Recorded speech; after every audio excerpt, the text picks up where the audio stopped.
Bonjour à tous, ici c'est Serge Kilimbe du 3xw.jctum.com et bienvenue sur mon canal YouTube éducatif le Trading Wall Street TV. Et aujourd'hui, comme tous les mercredis, on va faire un nouveau crypto trading et aujourd'hui c'est le jour du Ripple, IOTA et le Stellar Lumens. Donc on va regarder ces trois cryptos face au dollar américain et face à l'euro lorsque l'on peut. Et bien sûr, je vais vous rappeler que tout ce que je vais analyser, les analyses que je vais faire, le price action que l'on va faire, les tests que je vais soutenir et ce dont je vais débattre ici avec vous, n'est que dans un but illustratif et informatif. Donc, en aucun cas, cela doit être pris comme une incitation à trader, spéculer et investir avec des actifs financiers très volatiles qui sont le Ripple, IOTA et le Stellar Lumens pour l'émission d'aujourd'hui. Ok. Donc, je vous rappelle aussi que le trading existait avant les cryptos et que les cryptos ne sont qu'un actif en plus dans l'univers du trading. Donc avant de faire quelques trades que ce soit, quelque investissement que ce soit, soyez sûr d'avoir fait vos investigations, vos analyses et vos recherches et toujours prendre des décisions sur base d'éducation financière. Donc ça, c'est pour tout ce qui est avertissement et je vous le rappelle aussi, et faites attention aux buzz que vous avez dans les médias, sur Internet et toutes ces choses, tous ces retours que l'on vous promet. Rappelez-vous que le trading et les investissements, c'est quelque chose qui met du temps, comment dirais-je, à se faire, à comprendre et aller de l'avant avec. Ok? Donc voilà, donc rappelez-vous aussi que le price action et l'analyse technique que l'on fait ici, ce n'est pas le tout du trading, ce n'est que la partie émergente du trading. Pourquoi? Ben, c'est ce que l'on voit au niveau du prix, c'est la première chose qui nous attire, mais il y a une partie submergée de l'iceberg qui est bien plus grande et c'est ça qui va constituer principalement votre éducation financière. Ok? Donc voilà. Et aussi pour toute personne qui, si c'est la première fois que vous croisez mes vidéos ou que vous tombez sur mon canal YouTube, comme vous allez pouvoir le voir en archive, on a énormément de contenu, énormément de matériel. Pourquoi? Ben pour pouvoir principalement aider tous ceux qui sont novices, tous ceux qui ont un intérêt quelconque, qui voient un intérêt quelconque hein, aux crypto et à tout ce monde du trading ou quoi que ce soit. Donc vous avez énormément de ressources qui sont là et donc là ça va vous aider. Donc vous savez bien que je suis consultant, analyste, que j'ai travaillé comme agent broker pour des compagnies de métaux précieux, donc or, argent et ainsi de suite, et aussi avec des brokers dérivés, ainsi de suite. Donc voilà, j'ai pas mal d'expérience dans le milieu, et j'ai aussi des partenaires avec moi au www.jctum.com qui ont aussi ont travaillé dans le milieu des finances et ainsi de suite. Donc voilà, donc on a une équipe assez solide, et ici, on partage avec vous au quotidien une portion, une partie de ce que l'on fait nous au quotidien afin de quoi? Ben, de pouvoir inspirer, éduquer le public, donc principalement ceux qui sont abonnés ici au canal YouTube. Donc voilà pourquoi est-ce que vous avez en archive beaucoup de contenu. Donc tous les jours, comme vous voyez, on fait un crypto trading, en particulier donc trois ou quatre cryptos, principalement ce que nous-mêmes on est en train de gérer, avec quoi on opère et aussi ben, selon les demandes qu'il y a pour l'audience ici sur YouTube. Donc voilà en gros ce que vous allez voir et retrouver. Et si par après vous voulez encore plus, eh ben, au niveau professionnel, on a des services et des solutions qui vont pouvoir euh, vous permettre d'améliorer, de combler vos carences et vos lacunes et d'aller de l'avant aussi, donc de mieux comprendre ce qui se passe, principalement les mécanismes, les concepts et tout ce qui est terminologie. Et comme vous voyez, ben, tous les jours, je donne un petit pourcentage de cela que je viens partager ici avec vous. Donc comme ça, ben, ça vous permet d'aller de l'avant. Ok? Donc voilà, donc maintenant, on va directement aller au trading. On va aller à ce qui nous intéresse.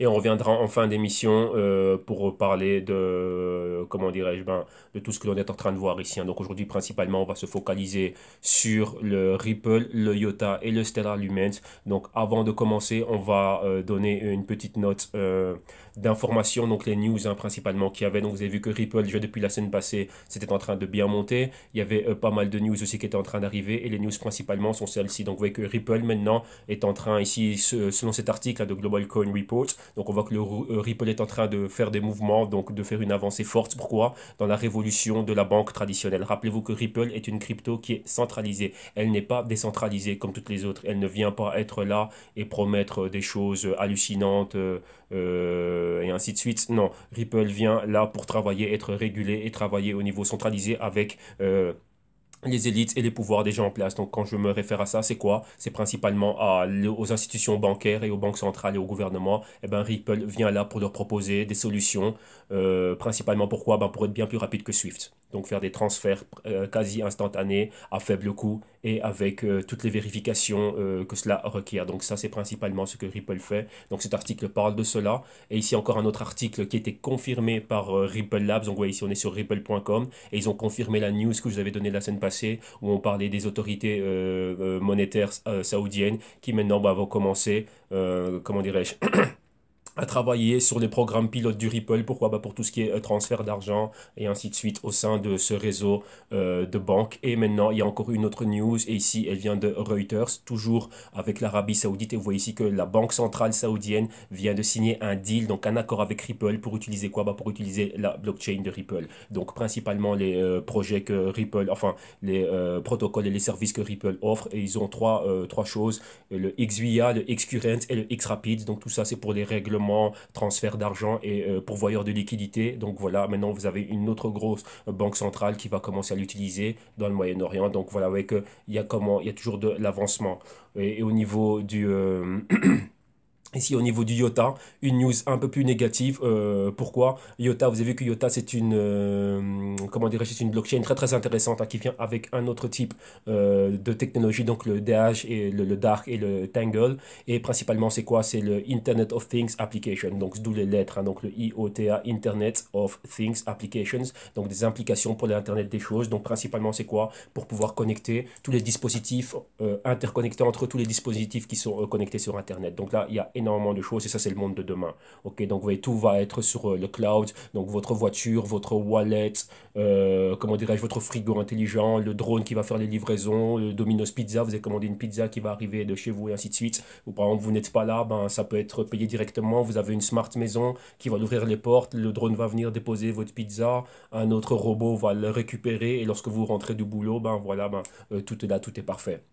Vous voyez même votre voiture, vous avez votre super Tesla, eh ben, elle va sortir du garage, elle va vous attendre devant la porte, et par rapport au trafic, vu qu'elle est connectée directement à Internet et voit ce qu'il y a, eh ben, on va prendre la meilleure route. Ou bien si elle voit que bah, tiens, il faut recharger, il n'y a pas assez de carburant, ben, elle va aller se recharger elle-même. Donc ça, c'est les applications que va ramener le IOTA. Je sais que ça fait très futuriste, c'est tout ce que vous avez vu dans des films comme Minority Report, Retour vers le futur ou quoi que ce soit. Ben, ça, c'est le monde de demain qui sont en train de faire. Maintenant, là, c'est en train de se faire concrètement. Donc il faut regarder quelles sont les compagnies qui sont derrière et qui vont amener cela. Donc là, vous avez IOTA d'un côté, Ripple qui va être là pour les paiements. Mais maintenant, IOTA, vous voyez, a fait des grandes promesses pour en revenir ici à l'article. Et ça a déçu pas mal de personnes. Pourquoi? Parce qu'il y a tout un ensemble de scientifiques qui ont étudié réellement la proposition et le projet IOTA. Et ils ont vu qu'il y avait des failles dans le système de IOTA. Et donc là, ils sont venus demander des comptes à IOTA pour dire, bah, tiens, comment est-ce que vous comptez pallier à ça, ça, ça, ça et ça. Et donc là, ça a créé des problèmes.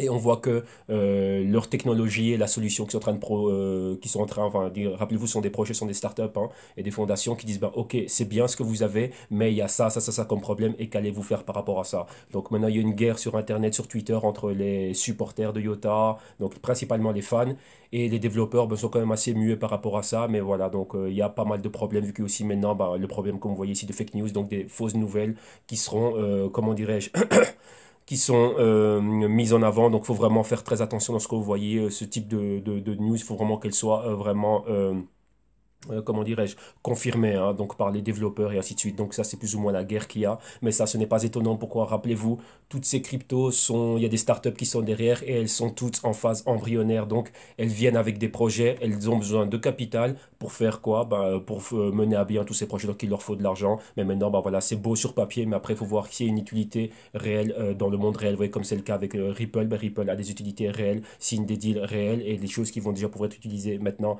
La banque, ça touche tout le monde. Si une personne n'a pas de compte bancaire, elle ne peut pas opérer dans la société actuelle. Donc ça, c'est quelque chose de factuel, donc ça, c'est très important. Mais vous voyez qu'avec Ripple, bah, il y a encore pas mal d'autres choses qui doivent arriver. Cela dit, ça n'enlève pas tout le côté positif qu'il y avait dans Ripple. Vous voyez qu'on a parlé de pas mal de news avec Robert Bosch Ventures qui va proposer cela à toute l'industrie, principalement aux industriels allemands, donc des compagnies comme Siemens, des compagnies comme Daimler, donc Mercedes, BMW, Volkswagen et ainsi de suite, pour le développement de tout ce qui est voiture autonome et ainsi de suite. Donc ça, c'est quelque chose de très important. Et ça, on ne faut pas enlever cela. Maintenant, ben, d'un autre côté, ben, ils doivent continuer à être là, à améliorer leur infrastructure, leur protocole et tout ce qu'ils sont en train de faire. Donc voilà, en gros, ça, ce sont toutes les news qu'il y a là.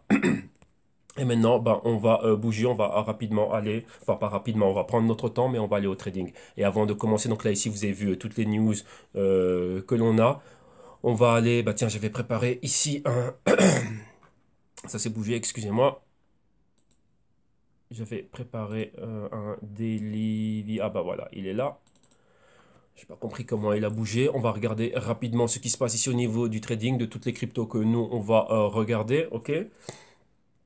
Donc, on va regarder le Bitcoin, on va regarder le Ripple, on va regarder le IOTA et le Stellar Lumens ici. Donc, on va regarder premièrement rapidement au Crypto Compare pour voir exactement bah, qu'est-ce qui se passe au niveau des prix. On va commencer en prenant le Bitcoin ici comme étant notre indicateur. Vous voyez le Bitcoin, attendez, on va voir. J'espère que les prix sont actualisés. Voilà, donc le Bitcoin est là. Vous voyez, on est en dessous des 11 000 maintenant.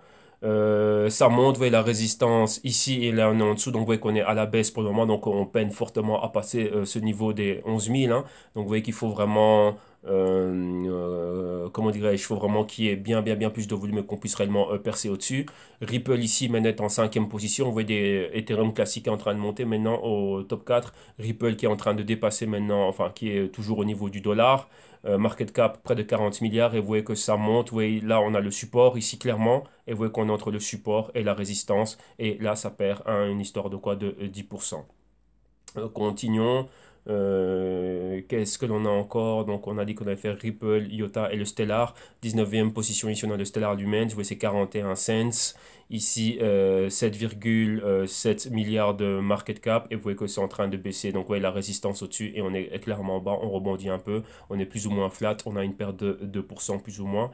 Et on avait dit le IOTA, 28e position IOTA ici. On est proche des 1. 90 dollars. Donc là, ça descend à 1,88. Market cap 5,2 milliards de dollars. Et vous voyez que là, on est vraiment dans un mouvement réellement horizontal. Et oui, on a tenté une fois, deux fois. On est resté longtemps sur la résistance. Et là, on baisse. Donc là, on a perdu le niveau de résistance. On a des hauts et vous voyez ici des bas et des bas plus bas à chaque fois. Donc là, on va vers un support. Donc vous voyez que c'est vraiment très mitigé la journée aujourd'hui. Mais on est plutôt dans une journée à tendance baissière. Donc voilà en gros ce que l'on a.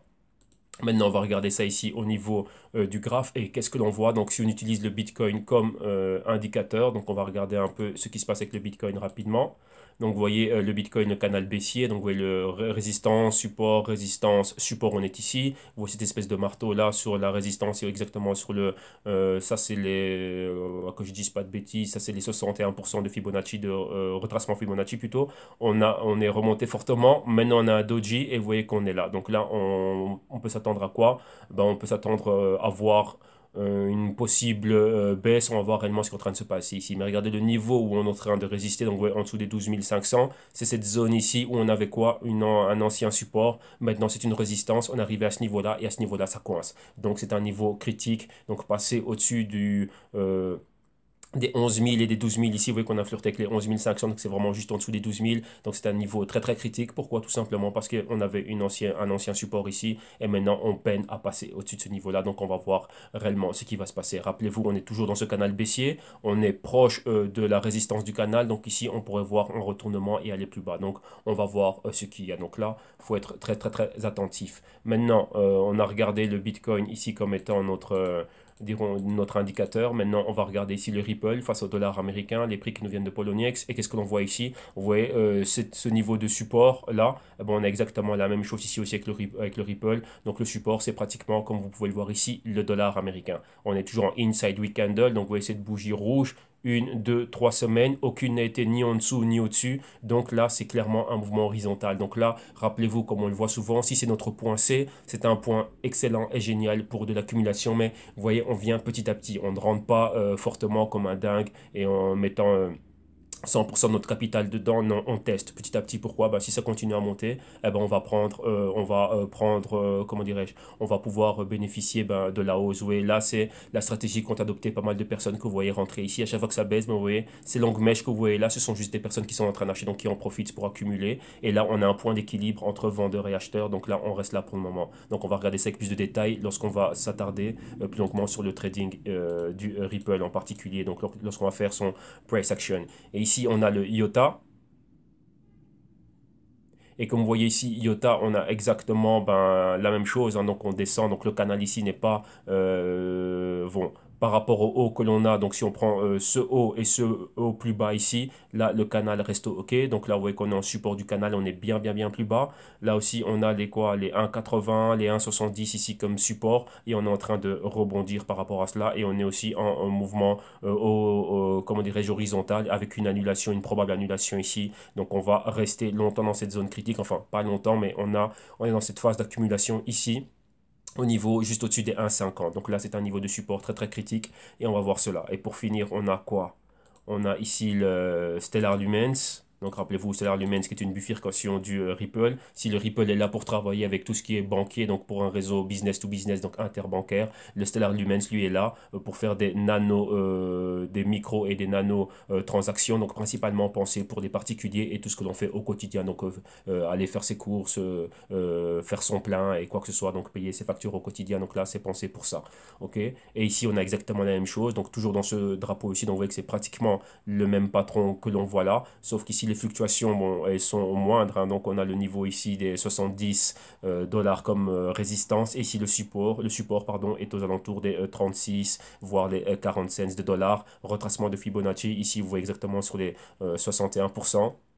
Et vous voyez que le Ripple, lui, est descendu réellement un peu plus bas, mais on est là toujours. Vous voyez, mouvement horizontal ici, donc probable phase d'accumulation, on verra. Et pourquoi pas, ben, encore un A, B, C, D plus bas, mais personnellement, lorsqu'on regarde les fondamentaux qui sont derrière, avec le développement que l'on a et les choses concrètes qui sont en train d'arriver, si je prends le cas concret du Ripple, là, c'est plutôt, ça a l'air, je dis bien, rappelez-vous, on doit toujours faire face à tous les scénarios et à toutes les probabilités. Ça a l'air de se stabiliser ici, d'avoir trouvé un support et de commencer à faire la formation TAS. Vous voyez, on le voit plus ou moins partout dans toutes les cryptos. Donc, si on prend le Bitcoin comme étant notre indicateur, vous voyez, la phase de correction et de baisse, ben, on va dire que pour le moment, ben, elle s'est stabilisée. Rappelez-vous que si on a ce pointeur ici qui pointe des prix plus bas vers les 5000, on pourrait encore voir ben, quoi, ben, A, B, C et un D pour aller plus bas et atteindre ces 5000. Donc là, ça ferait toujours notre patron TAS. Donc, jusque quoi, qu'on va encore un peu plus en profondeur. Pourquoi? Ben, on va dire que les investisseurs ne sont pas satisfaits du niveau du prix et pour eux, ben, c'est encore trop surévalué. Donc tout simplement, c'est cela. Maintenant, j'aurais aimé faire une petite parenthèse avant d'aller un peu plus loin, vu que vous voyez que vous m'entendez souvent parler de fondamentaux, vous m'entendez souvent parler de, comment dirais-je, de profil spéculateur, profil trader, profil investisseur et beaucoup de personnes, surtout je pense à vous qui êtes ici en train de suivre, donc qui êtes abonné au canal, donc utilisateur du canal ici. Si vous êtes novice, si vous êtes en train de commencer, vous avez un niveau intermédiaire ou bien vous n'êtes rentré dans le monde du trading que par le biais des cryptos, il y a beaucoup de choses qui vont vous échapper. Donc on va rapidement faire une parenthèse avant d'aller plus loin dans le trading pour réellement pallier à cela et comprendre cela. Vous savez, il y a toujours la bourse et les actifs classiques. Donc maintenant, on va faire une métaphore, une analogie, vu que j'aime bien faire des métaphores et des analogies. Alors on va prendre un manoir ou un domaine. Prenons un domaine, on va prendre un immeuble et on va dire qu'on a un immeuble qui est celui-ci. Et cet immeuble ici, c'est un immeuble centenaire. Ok, donc il a plus de 100 ans, donc on va dire quoi? Ben, c'est un siècle, hein. Donc ça fait un siècle que cet immeuble-là, donc il est très ancien. Dans cet immeuble, vous avez, comment dirais-je, des locataires qui sont là depuis bien longtemps. Vous en avez un qui occupe pratiquement tout ceci, et vous en avez encore quelques autres qui sont comme ça, on va dire. Qu'est-ce que c'est que ça? Ça, c'est le bond market. Donc ça, c'est le trading principalement des bons. Ici, vous avez le stock market. Donc ça, c'est le trading des actions. Ici, on va dire que vous avez peut-être le gold, donc quelque chose de très gros. Et ici, on va dire qu'on a le reste des actifs, donc tout ce qui est matières premières, métaux, industriels, ainsi de suite. Vous voyez, ça, c'est centenaire. Ça fait très longtemps que c'est là. Et ça, c'est notre trading traditionnel. Donc vous allez comprendre le pourquoi est-ce que je vous dis toujours que le trading existait avant les cryptos et que les cryptos ne sont qu'une nouvelle classe d'actifs. Maintenant, imaginez-vous que tout ce que vous avez ici, donc là, ce que vous êtes en train de voir, c'est énormément d'argent. Ce sont des trilliards et des trilliards et des trilliards. Et maintenant, on a un nouvel arrivant qui, ça fait un peu moins de 10 ans qu'il est là. Une market cap qui n'arrive même pas au trilliard. Et c'est ceci. Donc ça, c'est moins d'un trilliard de dollars. Donc plus ou moins on est dans les 500 milliards de dollars maintenant. Et ça c'est quoi? Bah, ça c'est les cryptos. Ça c'est le crypto trading.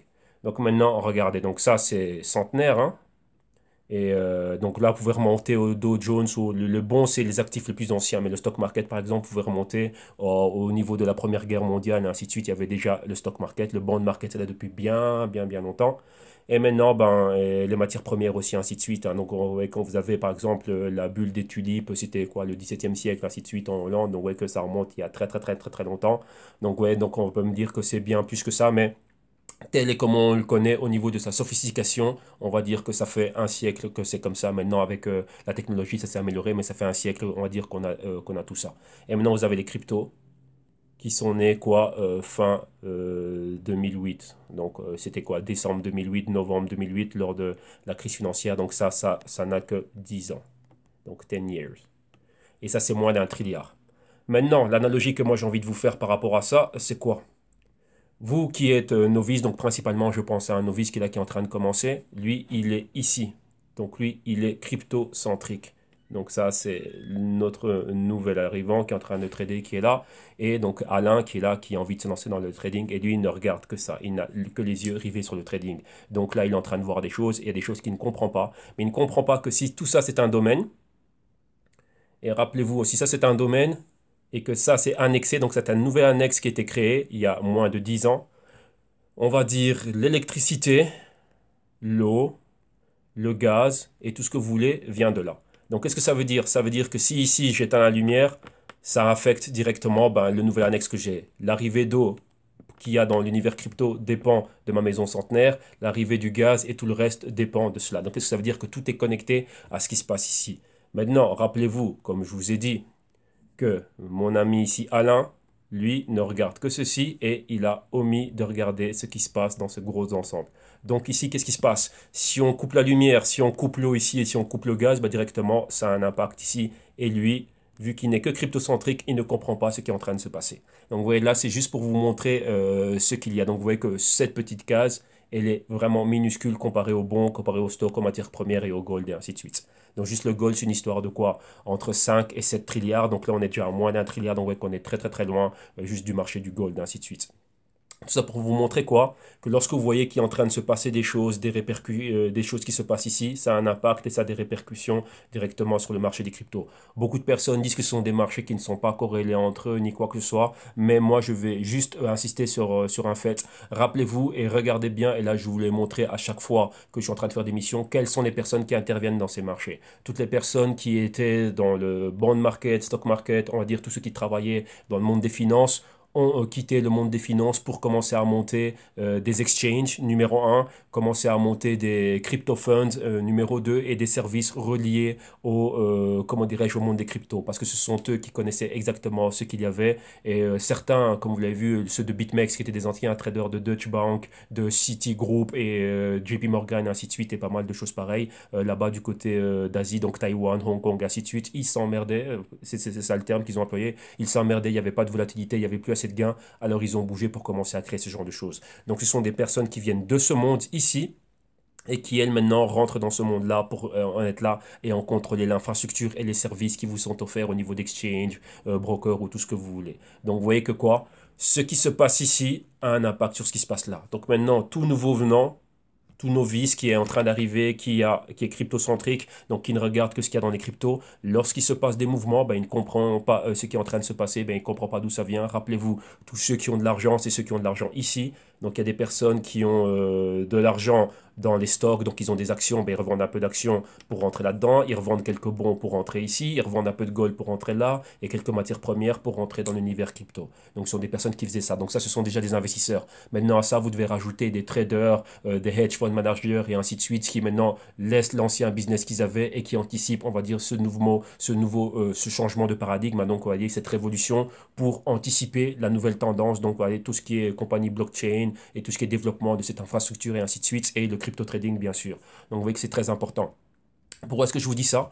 Parce qu'ici, mon ami Alain qui est en train de se lancer, ben, vu qu'il est que crypto-centrique, donc il y a des métriques qu'il ne connaît pas. Il ne connaît pas la bourse classique, mais c'est les mêmes graphiques que l'on regarde, c'est les mêmes analyses techniques et les mêmes analyses fondamentales que l'on est en train de faire. Donc il a un gros problème. Donc après, il va se rendre compte que lorsqu'il a des carences et des lacunes ici, ben, il doit retourner pour savoir ce qui se passe ici. Pourquoi? Parce que ce sont les propriétaires de la maison et ce sont eux, comment dirais-je, ben, qui peuvent alimenter en électricité, en eau et en gaz ce qui se passe dans le monde, dans l'univers des cryptos. Donc parfois, s'il y a une coupure de courant, eh ben, vous vous rendez compte que quoi, ben, que vous voyez, les générateurs et que toute la centrale de courant, ben, elle vient de cette maison centenaire. Donc ça, c'est une métaphore, une analogie que j'espère que vous avez bien compris, que j'ai bien pu la transmettre afin que vous compreniez réellement ce qui est en train de se passer et où vous êtes et dans quoi vous vous êtes lancé. Par quoi vous avez été attiré, mais vous voyez que ça dépend. Il y a des forces qui sont bien plus grandes que ça, et ce sont les forces qui sont derrière. Ok? Donc ça, c'est vraiment à ce niveau-là pour le comprendre. Maintenant, il y a un autre aspect aussi que vous devez comprendre, c'est lorsque je parle de l'aspect fondamental. Donc, vous voyez bien que les compagnies que nous on est en train de regarder, ce sont des startups qui ne publient pas tous les 3 mois. Donc, lorsqu'il y a même des ICOs et ainsi de suite, donc on ne sait pas ce qu'ils font avec l'argent, on ne sait pas comment ils utilisent l'argent, donc on ne sait pas évaluer réellement le succès ou pas. Tout ce qu'on a, c'est ce qu'ils veulent bien dévoiler et divulguer sur leur page Internet. Et lorsqu'on a, par exemple, des entités externes à ces startups, donc des entités déjà confirmées, comme vous avez vu les news avec le Ripple ici, la Banque centrale saoudienne et d'autres grandes banques en Arabie saoudite qui vont commencer à l'utiliser et pas mal de choses qui elles confirment oui, nous on est client de Ripple, on va utiliser le Ripple blockchain pour ça et ça, et ben ça fait un plus. Oui, mais là, entre le temps d'avoir la news et le temps de vérifier cette news et qu'elle soit réellement rendue effective et qu'elle soit validée, il peut se passer des choses, il peut se passer des mouvements. Donc, comment est-ce qu'on anticipe ça? Donc, il y a toute une série de paramètres fondamentaux que l'on doit pouvoir mettre en place. Et là, juste pour vous donner, vous en donner une idée, ça, ce sont les fondamentaux que l'on a avec des compagnies classiques. Donc, ça, c'est ce que moi, je passe mes journées à faire. Donc, là, ici, vous avez la compagnie. Donc, vous voyez ici, il y a une longue liste. Hein. Et là, ici, vous avez une compagnie clé et classique. Et dans ce cas-ci, c'est quoi la compagnie? Ben, ici, c'est IBM. Et donc, là, vous voyez, ça, ce sont les fondamentaux qu'il y a qui nous permettent, nous, d'avoir un suivi de la compagnie. Donc, d'abord de savoir qu'est-ce qui se passe au niveau de la compagnie publie, la compagnie fait du business, comment est-ce qu'elle fait son argent, et par rapport à une analyse que l'on a de tout ça. Donc, vous voyez, tout ça, c'est une feuille de calcul dans laquelle tous les fondamentaux sont automatisés ici. Donc, vous voyez, bon, les endroits où vous avez des blancs, c'est qu'ils sont en train de s'actualiser. Et voilà, nous, par rapport à cette analyse-là, bah, nous, on peut réellement venir et avoir un suivi de la compagnie et, comment dirais-je, en tirer des conclusions. OK? Ouais, je vois beaucoup de... Enfin, bah, je vois pas mal de personnes, et surtout lorsque je parle avec pas mal de personnes, ils disent, ah oui, non, mais les fondamentaux, ça sert à rien, patati patata. Il faut rappeler une chose. Si vous opérez, si vous êtes un scalper, que vous opérez dans le... Allez, en dessous de tout ce qui est la minute, bien sûr qu'une publication dans les 3 mois, ça ne va pas vous affecter. Ça, c'est clair et net. Mais encore une fois, lorsqu'on est en train de scalper, ben, c'est juste par rapport à la direction que va prendre le marché, à l'ouverture ou au moment où il y a le plus de volume et ainsi de suite. Mais là, comment dirais-je, c'est une autre histoire. Moi, ce n'est pas ce que je fais. Moi, ici, je suis là pour spéculer, pour trader. Donc, en fonction des fondamentaux, je sais ce qui se passe avec la compagnie. Et ça, si les fondamentaux sont bons et sont solides, la compagnie va pouvoir monter. Et rappelez-vous qu'avec ça, il faut prendre aussi donc, le panorama global macroéconomique dans lequel on est. Dans ce cas-ci, c'est une compagnie comme IBM. Donc, il faut regarder ce qui se passe aux États-Unis. Elle cotise en dollars. Donc, qu'est-ce qui se passe avec le dollar et quelle est son exposition mondiale? Donc, il y a un aspect global macroéconomique et microéconomique dans l'ensemble qu'il faut comprendre. Mais maintenant, revenons à la compagnie. Donc, pour faire le parallèle entre les fondamentaux que l'on a avec les compagnies établies et toutes ces startups que l'on a, c'est qu'on n'a pas ceci. Donc, vous voyez, vous n'avez pas des publications qui se font tout le temps. Donc, vous voyez, là, voilà, ça c'est fait. Donc, ici, ce qui se passe au niveau des trimestres. Et aussi, beaucoup de personnes euh, omettre complètement les fondamentaux. Pourquoi? Ben, comme je l'ai dit, si vous allez scalper et faire des petites opérations pareilles qui sont dominées principalement par les robots algorithmiques, tout ceci, ça va vous servir à rien. Rappelez-vous, je vous le dis souvent dans les vidéos, tantôt le marché peut évoluer de manière fondamentale, tantôt de manière technique et parfois de manière spéculative et par moments, ben, les deux peuvent être en parfaite symbiose, donc les fondamentaux et le technique. Ok, donc ça, il faut savoir comment l'interpréter et le truc qu'il y a, c'est il faut savoir comment se servir de tout ça, quelles sont les formules qui nous permettent d'arriver à ces calculs et tous ces niveaux et tous ces ratios que l'on voit, ça veut dire quoi? Et ça, c'est un travail. Et pourquoi est-ce que je dis que c'est important de connaître les fondamentaux? Je vais vous donner un exemple. Si lorsque vous allez conduire, si vous avez une voiture, Vous apprenez à manœuvrer les pédales, donc pour ceux qui ont les voitures, on va dire, manuelles, hein, et la boîte de vitesse. Donc la marche arrière, le point mort, les première, deuxième, troisième, ainsi de suite. Selon la situation de circulation dans laquelle vous êtes, vous allez rouler à telle ou telle vitesse. Si vous êtes en train de manœuvrer ou vous essayez de vous stationner ou vous essayez de parquer votre véhicule, ben, vous allez devoir manœuvrer donc, avec, comment dirais-je, avec les vitesses adéquates afin de faire la manœuvre que vous voulez faire. Donc c'est exactement pareil ici. C'est-à-dire quoi qu'en fonction de là où vous êtes, dans la situation dans laquelle vous vous trouvez, ben, vous allez faire appel à telle chose qui vont vous aider à faire ce que vous voulez faire. Et ben ici, dans le monde financier, dans les investissements, dans le trading, c'est pareil.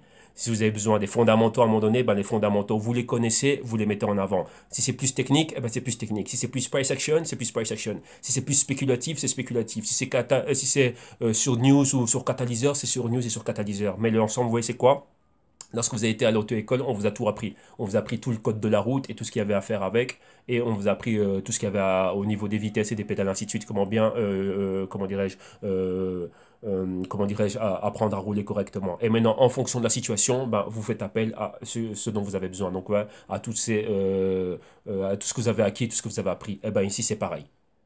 Donc tout simplement, c'est ça. Donc vous voyez que ce n'est pas, pour moi, je dis bien pour moi, ce sont des personnes qui ne savent pas exactement ben, faire les fondamentaux, qui ne savent pas, comment dirais-je, ben, comment les analyser et comment les interpréter. Donc voilà pourquoi est-ce qu'ils omettent cela. Mais ça veut pas dire, comment dirais-je, que ça ne sert à rien ou quoi que ce soit. Non.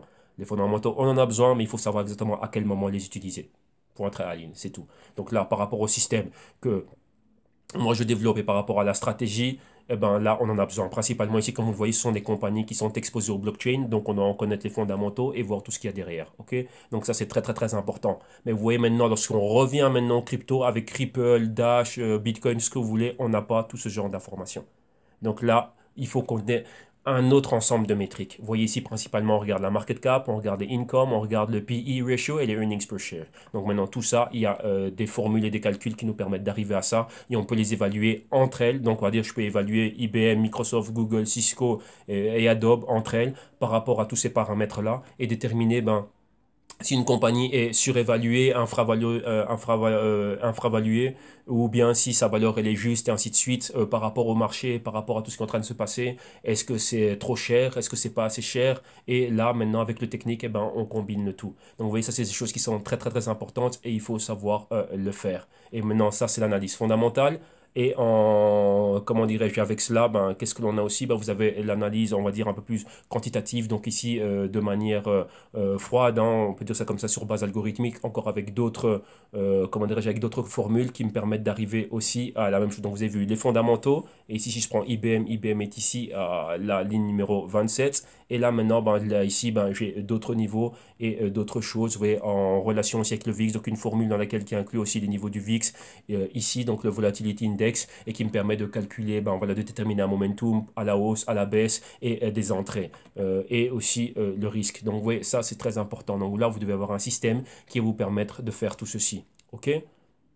Donc ça, en gros, c'est ça. Donc vous voyez que maintenant, si par exemple moi je veux aller au crypto, donc vous voyez ici j'ai pas mal de crypto, on regarde le Ripple, et maintenant bah, voilà, bah, j'ai tout ce qui me permet ici aussi de déterminer le risque par rapport au Ripple et par rapport à pas mal de choses. Mais vous voyez ici avec toute une historique et pas mal de choses, mais vous voyez que là, il y a l'aspect fondamental qui, je dois être bien plus créatif au niveau des métriques que moi je vais suivre, et maintenant bah, mettre ça en place. Vous voyez que mais je n'ai pas les mêmes données que j'ai pour la bourse classique. Donc tout simplement, c'est ceci. Et une autre chose aussi que l'on n'a pas, on va dire, avec d'autres actifs. Dans le cas, par exemple, ici, comme vous voyez ici, donc c'est un rapport d'il y a 2 ans d'IBM, mais ça me donne un peu la lignée. Donc ça, on pourrait dire que ça, c'est quoi? Ça, ce serait l'équivalent d'un white paper, par exemple, qu'on vous donnerait, mais ici, c'est quand même un peu plus déterminé. Pourquoi? Bah, parce que j'ai des choses concrètes que la compagnie a faites. Je vois le champ d'action de la compagnie et aussi j'ai un peu des statuts financiers par rapport à la compagnie. Donc là, ça complète aussi mon niveau d'information au niveau des fondamentaux, ainsi de suite.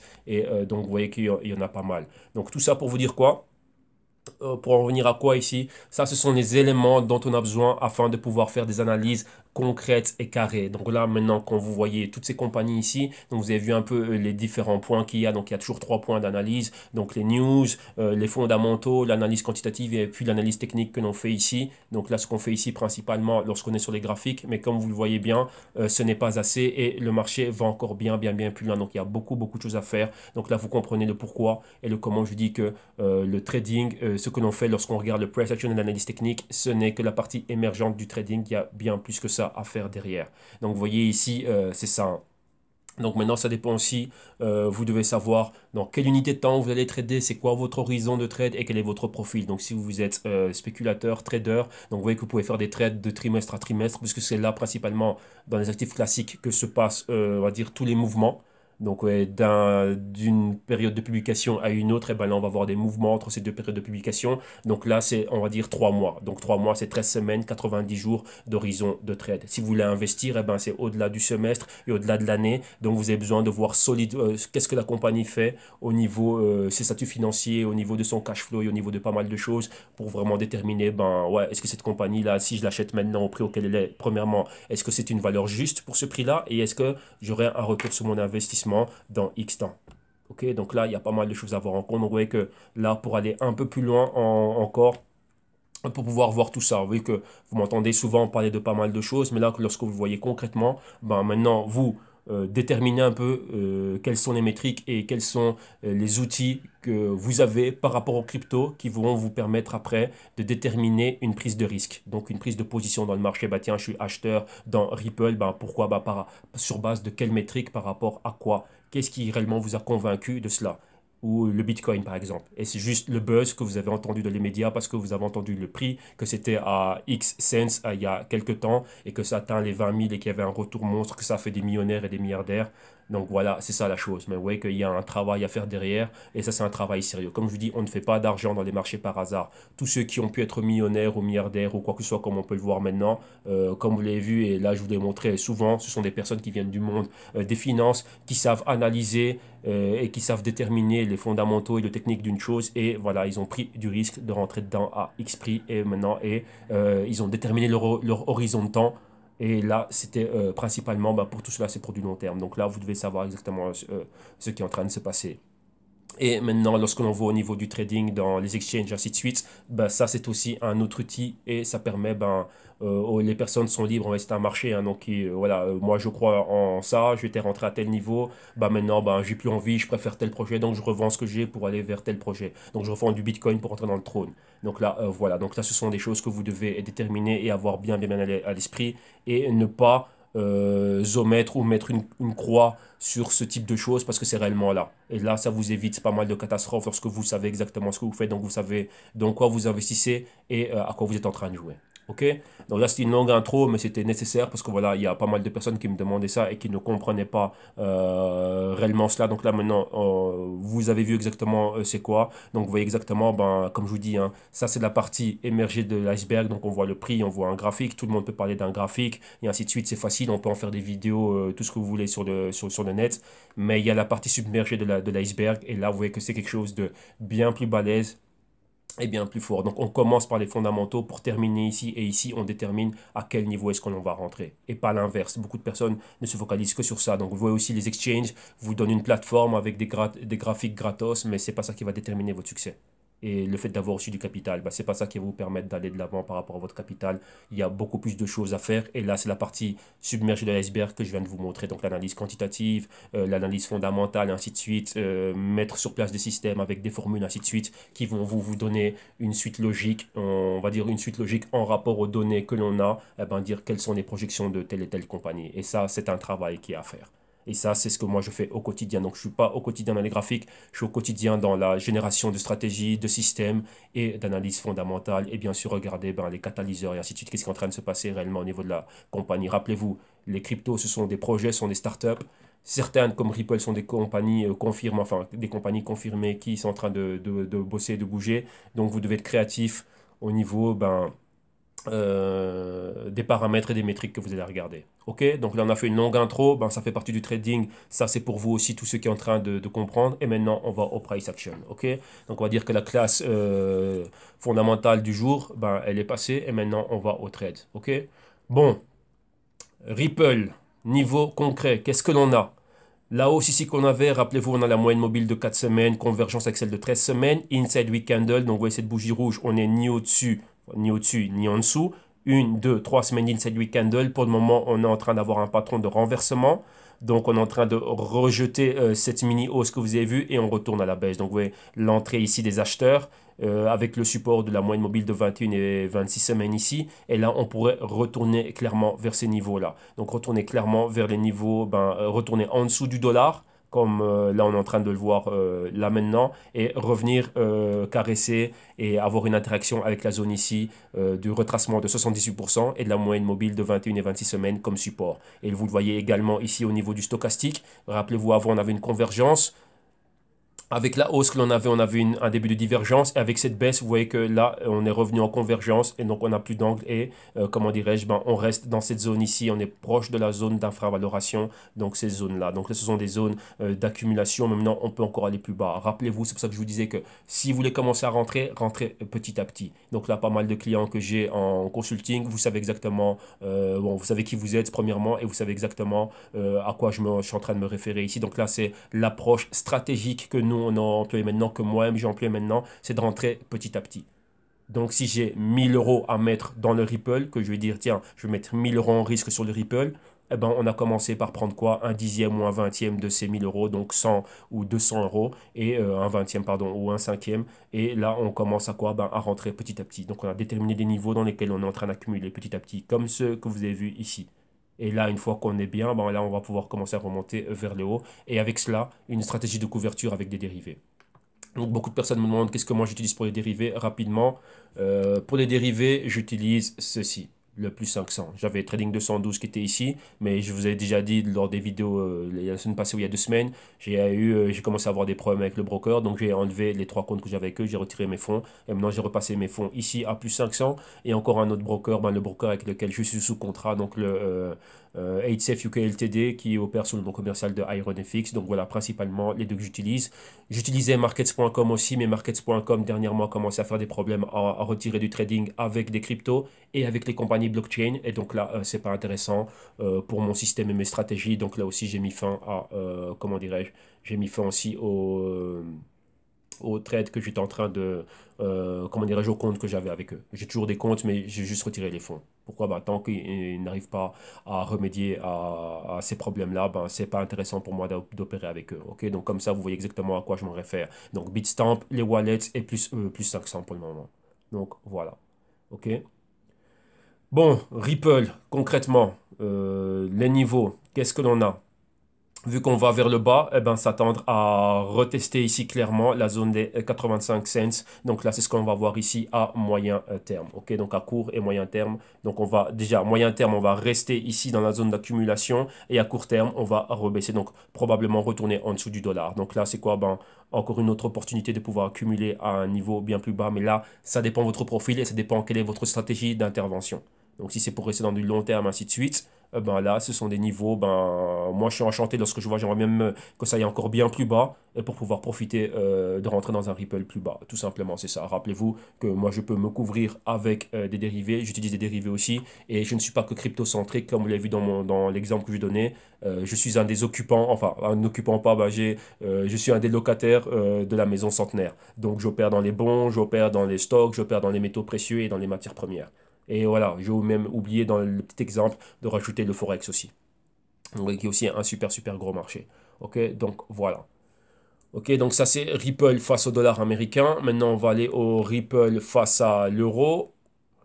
Comme je l'ai dit, voilà, moi j'utilise Bitstamp, donc là je vais vous montrer un peu ce que moi j'avais. Donc il y a pas mal aussi d'autres personnes qui sont avec moi utilisent Kraken. Kraken aussi, je m'ouvrirai un compte dessus, parce qu'il y a pas mal de cryptos qui m'intéressent pas mal, et Dash et d'autres trucs, et ainsi de suite, donc c'est super intéressant aussi. Mais comme je vous dis, je n'opère qu'avec ce que je peux me couvrir. Donc on avait des dérivés sur Dash, Monero et ainsi de suite. Les brokers les ont enlevés.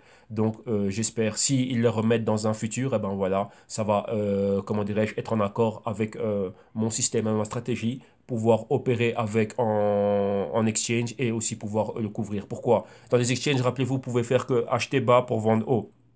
Mais si vous êtes dans une période baissière comme c'est le moment, vous voyez ici, on ne va pas plus haut. Donc qu'est-ce que je fais? Là maintenant avec les dérivés, je peux mettre des shorts. Donc c'est ça ma stratégie. OK? Bon, ici par rapport à l'euro, exactement la même chose. Inside week candle, vous voyez la bougie rouge ici. Attendez, on va mettre ça un peu plus grand. La bougie rouge ici, 1, 2, 3 semaines dedans, vous voyez, on n'est ni au-dessus ni en dessous. Là, on revient en dessous, on a une convergence entre les moyennes mobiles de 4 et de 13 semaines. 8 semaines toujours en résistance ici au-dessus, toujours sur les 78% de retracement de Fibonacci. La résistance, enfin pardon, notre support, c'est ce niveau des 78% qui équivaut à moyenne mobile de 21 et 26 semaines. Donc ça, on est en train de parler de 70 cents d'euros exactement. Et voilà, là, on avait notre tweezer top, donc clairement qui nous montrait cette envie de remonter. Donc on va dire d'avoir ici le fond de la tasse et de commencer à aller vers la hausse. Donc le point C, notre point d'accumulation. Vous voyez le pointeur ici a été validé. Pourquoi on a eu des clôtures au niveau du pointeur. Donc là, c'est passé.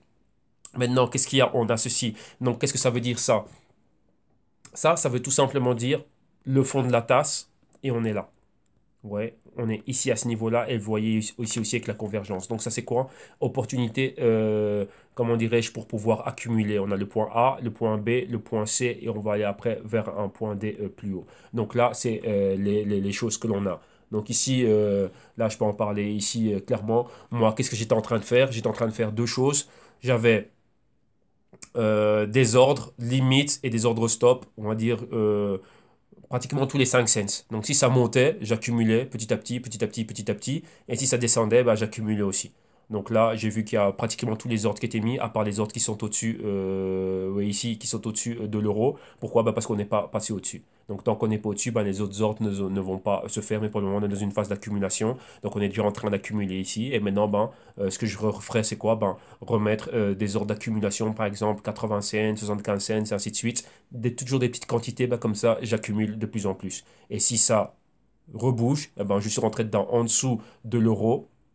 Et là, oui, qu'il y a un gros potentiel haussier, on est dedans. Donc là, rappelez-vous, qu'est-ce que je vous dis toujours? Maintenant, on est dans une phase fondamentale. Ce sont des news comme celles que l'on a vues là qui vont alimenter la capitalisation du Ripple. Donc en voyant des news pareilles, des news concrètes et que oui, il y a des compagnies et des entités très importantes qui ont du capital et qui vont réellement utiliser le Ripple et si elles sont satisfaites, eh ben ça c'est une bonne news pour les investisseurs et rentrent dedans. Rappelez-vous ce que vous m'avez vu faire lorsque vous avez vu Ripple, pardon, vous avez vu IBM en fondamental, IBM en analyse quantitative et ensuite le rapport de IBM. Il faut lire les rapports passés pour voir est-ce qu'ils ont ce qu'ils avaient dit. Donc les rapports c'est un peu comme un white paper, mais les rapports sont doublés de quoi? De statut financier, cash flow et ainsi de suite. Donc ce qu'ils ont dit dans, on va dire sur papier, donc au rapport annuel, euh, c'est déjà numéro un pour voir ce qu'ils avaient dit au rapport annuel précédent, voir que ça a été fait. Donc pour vos investisseurs, voilà, vous nous avez fait confiance, vous nous avez donné du capital, on a fait ça, ça, ça, ça et ça, on vous a ramené autant dans bénéfice, on vous a distribué un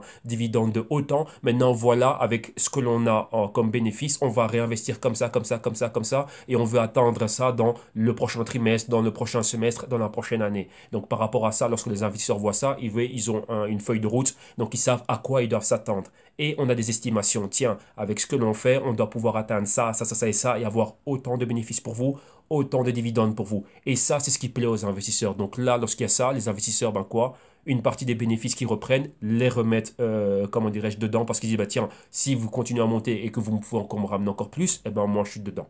Donc ça, c'est des choses fondamentales que l'on utilise, enfin, que l'on utilise pour pouvoir déterminer l'issue de la future appréciation de la cotisation d'un actif. Et dans le cas du Ripple, eh ben c'est pareil. Il va y avoir une forte capitalisation lorsque ces entités saoudiennes, les banques centrales, ainsi de suite, vont être satisfaites de cela. Eh ben on va dire, bah, écoute, maintenant, on va généraliser cela, ou bien on va aussi dire que voilà, ça va être une condition, par exemple, dans nos partenariats avec d'autres entités ou d'autres banques. Ah bah tiens, bah, nous on utilise Ripple par rapport à ça parce que c'est moins coûteux que Swift, par exemple. Donc voilà, tu veux continuer à bosser avec nous. Toi, par exemple, moi, Banque centrale d'Arabie Saoudite avec la Banque centrale de Singapour, eh ben voilà, si tu utilises Ripple, eh ben moi je suis parfait. Pourquoi? Ben moins de friction, moins de coûts de transaction et c'est bien plus rapide. Eh ben ouais, donc là, ça va commencer à s'étendre. Donc rappelez-vous l'article qu'on a vu ici.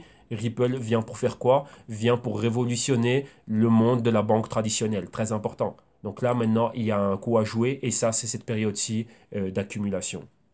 Ok, mais maintenant, il faut voir après eh ben, qu'il y ait bien plus de personnes, mais que ce soit un consensus, que tout le monde vienne dedans, que se dise, ah bah tiens, Ripple est en train de faire des choses carrées et concrètes, et on vient dedans. Mais rappelez-vous ici, au niveau des métriques et des paramètres fondamentaux, vu que ce n'est pas traditionnel comme ce que vous avez vu avec IBM. Ici, c'est nous qui devons aller derrière l'information. Et avec tout ce que Ripple est en train de publier comme information, il y a des informations qui réellement ne servent à rien, n'ont aucun impact, mais il y a des informations qui ont un impact, on va dire, qui sont en relation directement avec la future appréciation de la cotisation. Donc là, il faut savoir faire les paramètres et vous avoir, comme vous avez vu, une feuille de calcul dans laquelle, ou une feuille de calcul ou ce que vous voulez utiliser. Une feuille de calcul n'est qu'un outil qui me permet de ne pas être dans 3000 pages internet, de regarder 3000 graphiques. J'ai tout qui est repris dedans. Et comme vous avez vu, les feuilles de calcul, elles s'automatisent automatiquement et je rentre mes formules dedans. Ce qui fait que voilà, je suis à jour. Partout où je vais, j'ai mes feuilles de calcul et elles sont bien classées par compagnie, secteur, industrie, ainsi de suite.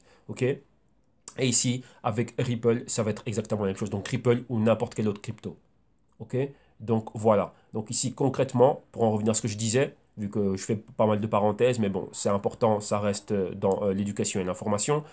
Ici, on est dans cette zone de support et maintenant, on va voir si on va aller plus haut. Vous voyez qu'il y a moins de volume. Donc, c'est quoi quand on a moins de volume? Équilibre entre les vendeurs et les acheteurs. On est ici. Maintenant, il nous faut un prochain déséquilibre. Et ce prochain déséquilibre, c'est ce qui va faire ceci, qui est plus de acheteurs que de vendeurs. Et donc là, on va voir ça. Vous voyez là, si on est en masse, si c'est tout ça, ce sont des acheteurs et qu'on n'a que deux vendeurs ici, ça veut dire quoi? Il y a plus de demandes que d'offres et donc directement, l'offre va voir son prix apprécié et monter. Et c'est là aussi que l'on a quoi? Comme je vous le dis souvent, ces formations comme ceci pour respecter un nouveau canal haussier et rester dans ce fameux A, pardon, comme ceci, A, B, C et aller vers un D haussier.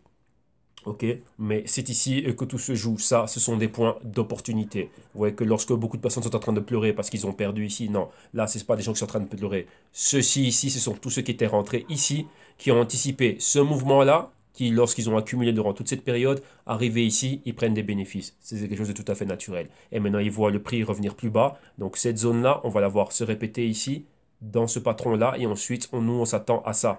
Tout ce qui est en train de se passer ici, c'est pour anticiper ce genre de mouvement-là. Et là, c'est ce qu'on va voir avoir lieu ici. Donc, vous voyez, respecter notre A, B, C, D, encore une fois, haussier.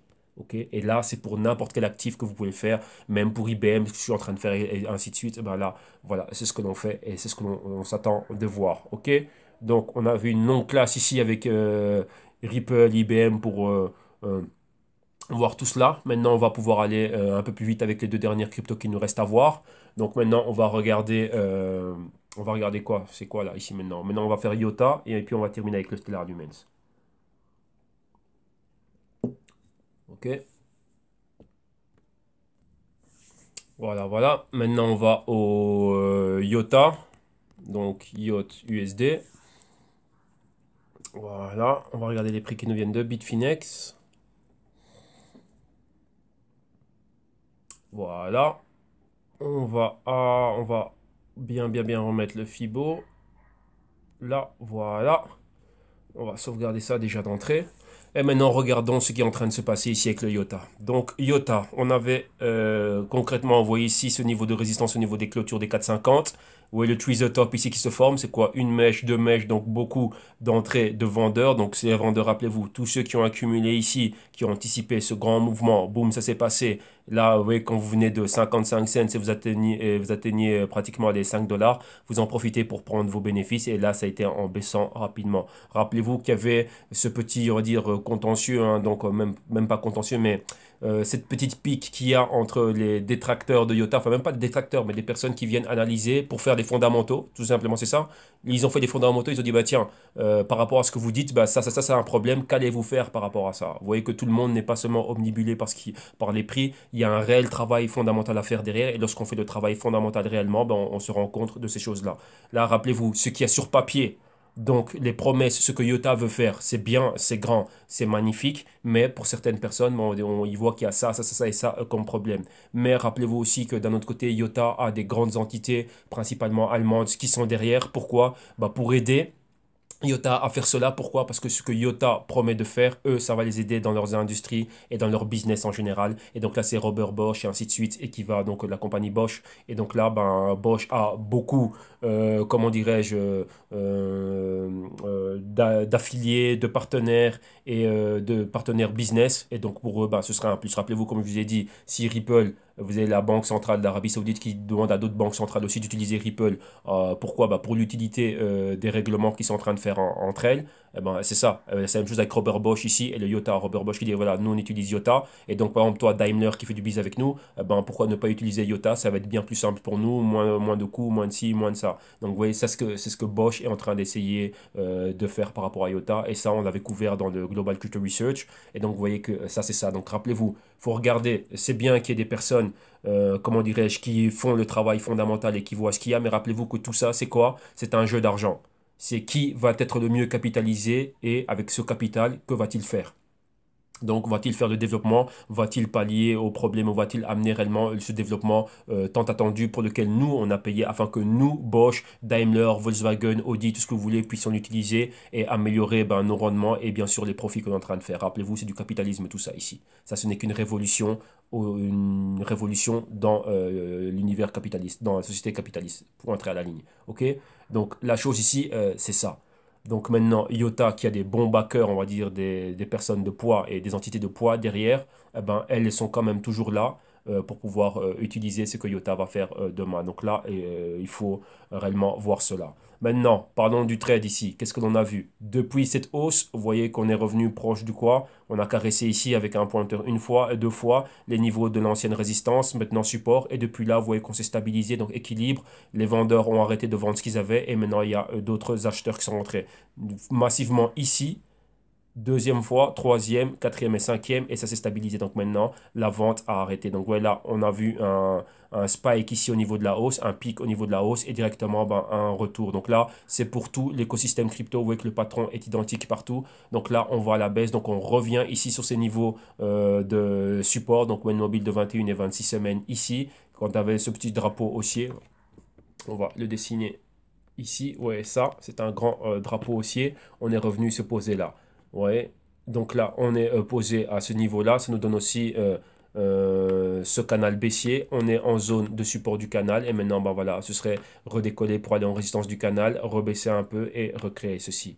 Vous voyez qu'on est toujours dans... C'est les mêmes patrons, les mêmes formations haussières qui sont en train de se répéter. Maintenant que l'on est dans une tendance baissière, vous voyez, on a cette épaule, tête épaule ici, que l'on essaye de voir se former et ça respecte ceci afin que l'on puisse aller vers le haut. Donc briser le canal à partir de cette zone-ci. Donc ouais, si on a ceci, hein, si on trace cela et si on trace aussi celle-là, ce serait quoi? Un, être au-dessus, arriver ici, briser ça et être au-dessus. Et vous voyez que ça nous donne des niveaux clés. Donc ici, le niveau de convergence d'un moment mobile de 13 et 8 semaines, c'est aux alentours des 2,50 $. Donc être au-dessus de ce niveau-là pour un remonter vers les 4 dollars et deux remonter ici vers les 4,55 dollars et ensuite aller valider le pointer bien plus haut. Donc vous voyez que tout ça, c'est par palier. Et la zone aussi ici, vous voyez qu'on se redirige clairement vers la zone d'infravaloration. Et on a évité ici, hein, donc il y a eu une convergence ratée. Et donc on continue dans la baisse. On est toujours en dessous du niveau des 50 ici, au niveau du stochastique. Donc on reste à ce point-là. Donc là, c'est quoi? Point d'accumulation et probabilité d'aller plus bas. Donc si votre but c'est d'investir ou quoi que ce soit, ben, rentrez petit à petit, testez le marché, n'allez pas avec full capital, donc allez-y mollo, tranquillement. Si vous étiez déjà rentré ici, comme quelques clients que j'ai qui étaient rentrés dans le l'IOTA bien bas, ben là, ben, c'est parfait. Donc même pas eux, ils sont rentrés encore avant, hein. Donc quelque part ici, donc encore vraiment bas, ben, maintenant, peu importe ce qui est en train de se passer, vous êtes dedans. Pourquoi? Parce que eux, ils ont une vision long terme. Ils ont fait leurs analyses fondamentales. Ben, moi, j'ai aidé par rapport à ça et à établir une stratégie d'intervention, donc d'accumulation dedans. Et donc là, ben, malgré ce qui est en train de se passer ici, ouais, ils ne sont pas comment dirais-je, sous l'influence des fluctuations qu'ils voient parce qu'ils ont un horizon bien plus long terme. Là, je vous parle d'horizon de 5 ans minimum. Donc là, ce qui se passe au quotidien, c'est pas leur problème.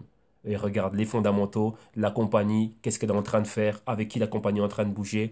Et c'est un pari que l'on fait que bah, tiens, bah, cette technologie, ce qu'ils sont en train d'amener, ça va réellement aller loin. Donc nous, on se maintient dedans. Donc, vous voyez que vous devez, dès le début, établir qui vous êtes. Comme ça va vous éviter pas mal de choses. Vous voyez, moi, Yota, maintenant, je peux commencer à... J'envisage des plans avec Yota. Pourquoi? Bah, parce que maintenant, bah, j'ai les dérivés de Yota. Donc je peux mettre des short selling avec Yota. Et là, c'est un actif stable que le broker ne va pas enlever. Donc, ouais, donc là, principalement, maintenant que j'ai IOTA, maintenant, bah, je peux commencer à regarder bah, maintenant pas mal d'opérations vis-à-vis du IOTA, principalement bah, de l'accumulation dans des exchanges ou quoi que ce soit. Donc, voilà, par rapport à ça, rappelez-vous, et je le dis encore, Je ne suis pas crypto-centrique. Les cryptos sont qu'une classe d'actifs en plus dans mes portefeuilles spéculatifs et je n'opère qu'avec ce que je peux shorter. Donc si j'ai un actif et que je ne peux pas me couvrir avec cet actif, avec un dérivé ou quoi que ce soit, je n'opère pas dedans. Pourquoi? Parce que c'est mon profil et c'est mon système et ma stratégie. Si ce n'est pas comment dirais-je, si ce n'est pas, comment dirais-je, en accord avec ce que je fais au niveau de mon système, de ma stratégie, de mon profil, eh ben, je ne rentre pas dedans. Je n'ai aucune émotion pour un actif. Pour moi, tout ça, ce sont des outils auxquels me donne accès au capitalisme. Point très à la ligne. Donc, je n'ai pas d'émotion, de sensation. Je dis personnellement, peu importe ce qui se passe. Avec la compagnie. Moi, si je viens investir, si je viens trader, je sais exactement ce que je suis en train de faire. Donc, si ce n'est pas en accord avec ma stratégie et mon système, eh ben, je ne suis pas dedans. Maintenant, si j'ai les outils nécessaires qui vont me permettre d'investir et de couvrir mes investissements, ok. Mais si je n'ai pas les outils adéquats, eh ben, je suis pas ok. Donc voilà. On voit qu'il y a pas mal de choses. Vous devez être strict avec vous et discipliné. Pourquoi? Parce qu'il y a le fond et la forme. Quelque chose peut avoir une belle forme, ça peut avoir la forme d'un diamant, ça peut briller comme un diamant, mais ce n'est pas un diamant. Donc pourquoi est-ce que vous aller dedans? Pourquoi payer 1 million pour de la racaille, pour de la cacaille, pardon? Vu que c'est un truc qui, c'est un trompe-l'œil. Donc ouais, c'est ça. Moi, si j'ai envie de payer 1 million, je paye 1 million pour un véritable diamant et non pour quelque chose qui ressemble à un diamant, qui est taillé comme un diamant et qui brille comme un diamant. Donc voilà, là, c'est très important. Et dans ces pièges-là, c'est dans ces pièges-là que les non-initiés et les novices tombent dedans. Ok? Donc là, il faut faire très très très attention. Donc voilà. On a fait IOTA et maintenant on va finir avec le Stellar Lumen, si je ne me trompe pas, c'est le XLM. XLM.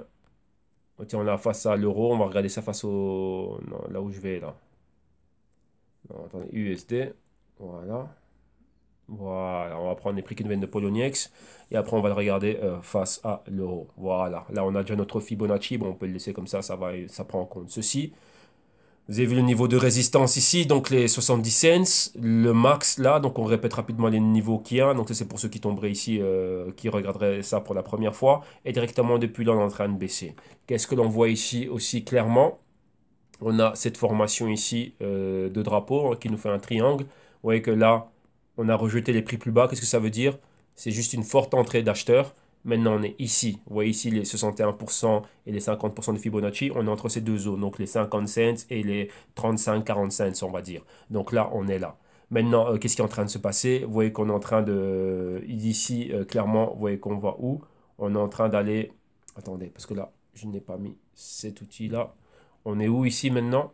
Ici, voilà, on est là exactement. Vous voyez, en dessous du niveau des 50. Donc là on le voit. Vous voyez ici une convergence ratée, directement boum, divergence, on tourne vers le bas. Donc là, on pourra encore voir ceci et aller valider le pointeur qu'on a un peu plus bas, atteindre les moyennes mobiles de 21 et 26 semaines. Vous voyez ici cet ancien point pivot, donc rapidement résistance, support au même niveau. Donc là, les niveaux des 21 cents, pourquoi pas atteindre ce niveau-là. Donc là, rappelez-vous, on doit avoir tous les scénarios possibles parce qu'on ne sait jamais ce qui peut se passer. Rappelez-vous, c'est un jeu dans lequel on doit, même pas un jeu, le but du jeu ici, c'est de convaincre les investisseurs à réinjecter du capital pour qu'on voit une meilleure capitalisation. Quand le projet reçoit de la capitalisation, bah, il peut l'utiliser pour développer quoi? L'infrastructure, les protocoles et ainsi de suite, donc développer sa blockchain. Mais pour le moment, ici, ce n'est pas encore assez convaincant. Donc là, on va voir quoi? Ben, la distribution peut continuer. C'est quoi la distribution? Ceux qui sont rentrés à ce niveau-ci, vous voyez ici, il n'y avait pas beaucoup de volume, c'est quoi? Des personnes sont en train d'accumuler. Et en anticipation, ben, de quoi? D'une appréciation dans la cotisation. Vous voyez qu'on a été là, on s'est rapproché du dollar, et depuis là, ben, on a eu quoi? Ben, on a eu cette distribution. Mais vous voyez, très mitigé. Pourquoi? Parce qu'il y a toujours des personnes qui sont en train de profiter pour rentrer et accumuler. Donc, vous voyez, une autre phase. Et là, c'est ce que l'on voit tout le temps. Et donc là, on en parlera tout le temps. C'est la phase A, B, C, D. Car c'est comme ça que le marché évolue à la hausse, vu qu'on est dans une tendance haussière, comme vous pouvez le voir. Le B qui était ici, la zone de distribution. Et maintenant, va-t-on être ici dans une nouvelle zone d'accumulation? Et c'est ça que l'on veut déterminer. Pour le moment, ça a tous les effets et ça a toutes les caractéristiques d'une zone forte d'accumulation. Pour le moment, rappelez-vous pourquoi, parce qu'à tout moment, ben, on peut continuer à baisser et aller bien plus bas. Et donc, là, on pourrait aller accumuler encore bien plus bas.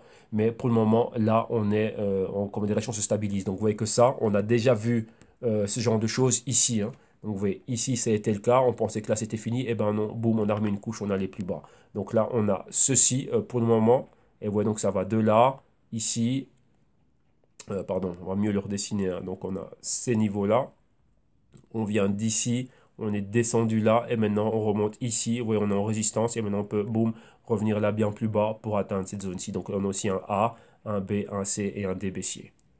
Ouais, et donc là, après, ça va faire ceci et remonter pour nous donner ce patron-là. Donc là, c'est très, très, très important de le voir. Et tout ça toujours dans quoi? Ben, dans une épaule, tête-épaule, qui peut être inversée. Et à partir de là, ben, ça, ce sont des bas plus bas et ici, avoir des bas plus hauts. Quand on a des bas plus hauts, c'est un nouveau canal haussier. Et là, c'est dans notre grand A, B, C, D. Ouais, A, le B, le C ici, et aller rejoindre un D ici plus haut. Donc, personnellement, le D, ce serait quoi? Valider le niveau au-dessus du dollar. Donc, ça, c'est ce que l'on veut voir, l'humain au-dessus du dollar. Mais tout maintenant se passe ici. Ici, va-t-on voir si on va avoir une grosse injection de capital, si on va avoir beaucoup de volume acheteur, donc beaucoup d'acheteurs qui vont venir, stopper la baisse, donc arrêter l'hémorragie, se stabiliser, créer un déséquilibre, donc bien plus d'acheteurs et là, ça va faire quoi? Ben, monter beaucoup plus de demandes. Donc l'offre après va se voir. Ben, si l'offre est limitée, ben, ça va commencer à monter de plus en plus. Donc rappelez-vous, c'est toujours le même mécanisme qui revient, le même concept. Mais maintenant, derrière ça, il y a, rappelez-vous ce que je disais hier, le carburant. Qu'est-ce qui va nous permettre qu'on aille du point C au point D? Eh ben, le carburant, ce sont les catalyseurs principalement sur base de quoi? Fondamental. Donc, s'il y a des fondamentaux qui sont bons, l'utilité du Stellar Lumens. Ensuite, les catalyseurs, ce sont quoi? Ça va être des bonnes news. Et ces bonnes news-là, ben, elles vont faire en sorte que tout d'un coup, ben, ceux qui est en train d'accumuler vont doubler, tripler, quadrupler, quintupler leur accumulation et encore quoi, qu'il y ait un consensus. Qu'est-ce que ça veut dire? Qu'il y ait un autre ensemble d'investisseurs qui viennent rentrer dedans et bien sûr avec les spéculateurs, ils font partie du jeu et c'est ça qu'on, grâce à cela on va voir quoi? Ben, une appréciation dans les prix du Stellar Lumens. Ok, donc là il faut surveiller cela. Maintenant, on va regarder, je crois, je pense que l'on a avec l'euro, hein, j'ai cru l'apercevoir là rapidement, Stellar Lumens, voilà, face à l'euro. Voilà, bon, ici, il n'y a pas grand news, mais bon, enfin, il n'y a pas beaucoup de données, mais par rapport à ce que l'on a vu, c'est exactement la même chose, hein. Donc, vous voyez cette forte montée, la montée qui est annulée, donc on avait quoi? Les 39 cents, maintenant on redescend vers quoi? Bon, voilà, on redescend tester les 30 cents, et ici, on a un doji baissier, haussier plutôt, parce que la bougie est verte. Si la bougie aurait été rouge, ça nous aurait donné un pointeur baissier. Mais maintenant, vu qu'on n'a pas beaucoup de données, on va regarder ça en daily. Et en daily, qu'est-ce que l'on a? Ben, on voyait exactement comment est-ce qu'on est en train de monter, hein. Donc, vous voyez les moyennes mobiles de 4 jours, 8 jours, 13 jours. La convergence ici, on a atteint le haut et là, on est en train de rebaisser pour aller exactement plus bas. Ok, donc là, on revient, vous voyez cette ancienne résistance. Maintenant, c'est un support. Donc là, on va dessiner rapidement ces quelques niveaux-là. Donc, imaginez-vous, on a ceci. Ici, on a un tweeze the top. Donc, c'est quoi? Forte entrée d'acheteurs ici. Et depuis là, vous voyez, on voit en montant.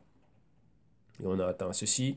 Et vous voyez que là, maintenant, on est en train de faire ça. Donc, vous voyez que là, on a cette formation d'épaule, tête-épaule ici. Patron de renversement.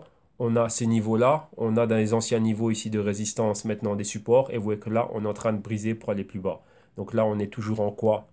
Pour le moment, on est dans ce qu'on appelle un inside day candle. Donc, vous voyez que cette bougie ici, on n'a pas de clôture plus bas ni plus haut. Mais vous voyez là, on a une espèce de escalier baissier qui est en train de se former. Donc, va-t-on voir réellement si on va avoir cette baisse et revenir retester ben, les niveaux de support qui sont plus bas. Donc là, c'est ce que l'on doit s'attendre à voir et voir jusqu'où on va aller plus bas. Mais oui, il faut remettre ça dans, comment dirais-je, dans la grande perspective et voir où on va aller. Ça, ce sont, comment dirais-je, les fluctuations quotidiennes. Donc il y a des personnes qui sont en train d'acheter, vendre, acheter, vendre, acheter, vendre. C'est ce qui se passe au quotidien. C'est une petite unité de temps, mais il faut voir, comme vous avez vu, hein, dans la grande tendance haussière, si on doit regarder ça réellement, ben, on est quelque part ici et voir réellement ben, qu'est-ce qui va se passer. Est-ce qu'on va réellement recommencer à remonter pour aller vers la résistance? Ça, c'est ce que l'on voit, on va dire, à court terme. Ok? Donc voilà, c'est pour ça que moi, bon, par rapport, comme je vous le dis bien, par rapport à mon système, par rapport à ce que moi je fais, ma stratégie, ma vision des choses, vu que je suis occupé à faire du consulting et des analyses durant la journée, donc là je prends 1 heure avec vous pour faire cette émission-là. Je n'ai pas le temps d'être sur les graphiques tout le temps, donc je ne suis même pas sur les graphiques tout le temps. Rappelez-vous, comme vous l'avez vu, tout est sur base de feuilles de calcul. Il y a des niveaux qui sont clés. Une fois que je regarde une fois par semaine le graphique pour dire, bah, tiens, je vais rentrer là, là, là, là et là. Ce que je fais au niveau quotidien, c'est par rapport au mouvement que je vois au quotidien, je réajuste. Donc si je me dis, tiens, j'avais un niveau ici, je pense qu'on peut aller plus bas, bah, je viens rajouter un autre ordre. Ou je peux le faire au cours de la semaine. Avec les cryptos, oui. Vu que les cryptos, c'est 24 sur 24, 7 sur 7. Mais avec les actions, principalement, j'opère que, enfin, je mets mes ordres, je ne regarde les graphiques que le week-end. Et j'évite comme ça la folie de la semaine. Durant la semaine, comme vous avez vu, je fais les analyses fondamentales, je regarde les news, et les news, c'est quoi? Ben, Bloomberg, CNBC uniquement. Et d'un autre côté, ben, c'est quoi? Ben, lire des rapports, regarder ce qui se passe et parler avec mes partenaires et voir ben, qu'est-ce que l'on a, améliorer les formules que l'on a, établir des choses, établir des nouvelles stratégies d'intervention pour un travail. Donc là, c'est ce qui constitue le quotidien et non être victime des médias. Ce sont les médias qui sont aussi là en train de, comment dirais-je, de mettre tout ce buzz et de chauffer l'audience au niveau de tiens, c'est passé ceci, c'est monté 300 points, c'est baissé ceci, ça. Non. Donc là, c'est une folie complète. Et pour être hors de cette folie, il faut réellement comprendre ce qui se passe au niveau des concepts et des mécanismes des marchés. Donc là, comme vous avez vu dans la petite analogie, le petit dessin que je vous ai fait au début, hein, avec la maison centenaire et les cryptos qui ne sont là que depuis 10 ans, donc qui ont une décennie. Donc vous voyez exactement ben, ce qui se passe. Donc il faut bien comprendre cela. Lorsque vous allez bien comprendre ça, vous allez pouvoir vous-même, rappelez-vous, je vous le dis, établir votre système et votre stratégie sur base de votre profil, donc qui vous êtes. Et sur base de ça, ben, réellement, ben, que ce soit en accord avec votre trading ou votre stratégie d'investissement, et vous allez voir que ça va aller nettement mieux. Pourquoi? Ben, parce qu'il y a certains paramètres qui doivent être validés avant que vous interveniez sur le marché. Si ce n'est pas ce à quoi vous vous attendez, ben, vous ne faites rien. Rappelez-vous aussi, je vous parlais du sniper. Le sniper est là, il attend. Oui, c'est ça, on fait comme un sniper, on suit. Donc oui, là, comme un sniper, ben, je dois connaître ce qui se passe avec IBM ou avec Ripple. Donc c'est pour ça que je dois avoir les fondamentaux, le technique et le tout. Vous voyez que le sniper ou la personne qui est en train de commettre un coup ou celui qui veut braquer une banque, mais il connaît tout de la banque. Il sait l'heure de l'ouverture de la banque, il sait les jours où il y a des livraisons, il sait ce qu'il y a en cash, il sait le tour des gardes de sécurité, des concierges, on nettoie là, là, là, là. Il connaît le volume, donc dire le nombre de clients qui viennent, il voit les va-et-vient, les va-et-vient, pardon, il voit tout ce qui est en train de se passer et après il va dire, bah tiens, voilà, moi je vais attaquer tel jour parce que tel jour je sais qu'il y aura autant d'argent là, là, là et là. Ouais, il y a un autre film aussi qui est magnifique, hein, qui vous montre un peu de la planification dans laquelle vous pouvez vous en inspirer. C'est avec, comment ça s'appelle? George Clooney et Brad Pitt, c'est Ocean Eleven, Ocean Eleven, Ocean 12 et Ocean 13. Donc, vous voyez comment ils sont en train de planifier les coups qu'ils font. Eh ben, c'est la même chose ici lorsqu'on est en train de trader. On doit tout connaître de A à Z sur l'actif et ensuite on dirait, tiens, là, c'est le point où je vais venir intervenir parce que je vois que d'après les patrons, lorsqu'ils sont en train de se répéter, et si je suis dans une tendance haussière et que les fondamentaux me disent d'achat, bah, je vais acheter au point C et là, bah, j'ai des fortes chances, si j'arrive pas au point D, mais au moins j'atteins la résistance, hein. Donc, rapidement, on va finir avec ça pour pouvoir vous le montrer. Bon voilà, on va revenir à un actif que je suis en train de regarder, hein. Donc voilà, comme ça vous allez voir un peu un trade ici d'une manière concrète. Ben voilà, j'ai regardé IBM. Donc voilà, comme vous avez vu, les fondamentaux maintenant, ben, la compagnie, elle est là, elle est OK.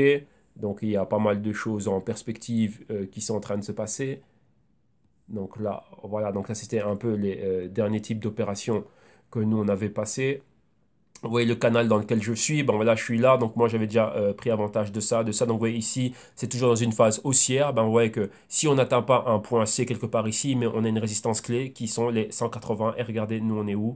On est exactement à 160. Donc il y a 20 dollars ici à faire. Donc maintenant c'est juste déterminer le meilleur point pour rentrer. Vous voyez pour le moment on reste encore baissier, on est haussier dans le long terme, et là c'est encore en train de baisser. Donc il faut déterminer où ma stratégie ici, bon là, je vous dis rapidement, c'est ou rentrer un peu plus bas ou avoir une stratégie stop ici pour rentrer au-dessus de ce niveau-là. Donc, vous voyez, si j'arrive dans les 160, rentrer et avoir un point ici un peu plus bas, mais vous voyez qu'on est clairement dans un mouvement qui est clairement haussier. Et comme je vous le disais, il faut adapter les fondamentaux à l'horizon de trade que l'on a. Vous voyez qu'on vient d'ici, hein, on a 220 et on est là. Donc, vous voyez qu'on a une résistance forte à laquelle on peut aller. Donc, vous voyez, c'est pour ça que j'ai tout ça en vert. Donc, il y a un potentiel haussier. Donc oui, et là exactement, bah, c'est ça. C'est prendre avantage de cela. Donc déjà, avoir ceci, rappelez-vous qu'il y a les deux choses. Avoir l'action, le véritable sous-jacent, et avoir aussi du trading spéculatif ici, donc avec un stop aux alentours en dessous de ou ce niveau de support ou en dessous de celui-là, mais rester tout ce temps-ci pour aller à la hausse. Vous voyez, tout ce temps que ça prend là. Donc vous voyez, pratiquement de 2010 à 2012, donc pratiquement 2 ans dedans. Mais qu'est-ce qui va faire que je peux rester autant de temps dans une opération pareille? Bah, c'est les fondamentaux. Parce qu'après, ce qui se passe au quotidien, je m'en fous. Là, je regarde réellement comment est-ce que l'action est en train de monter. Et lorsqu'il y avait cette baisse ici, cette baisse aussi a été expliquée. Pourquoi? Principalement, c'est dans ce temps ici que IBM est en train de développer tout ce qui était blockchain. Donc IBM est un leader du blockchain au niveau de l'infrastructure. Et là, cette baisse ici, c'est quoi? Ils étaient en cash flow négatif, ils étaient en retour négatif. Et pourquoi? Parce que énormément, tout l'argent qu'ils avaient, ils étaient en train de le réinvestir en développement et ça n'avait pas encore porté ses fruits. Ça a commencé à porter ses fruits à partir de 2016. Donc à partir du moment, rappelez-vous, 2016, qu'est-ce qui s'est passé? Le Bitcoin, ainsi de suite, tout ça, ça a commencé à être de plus en plus connu.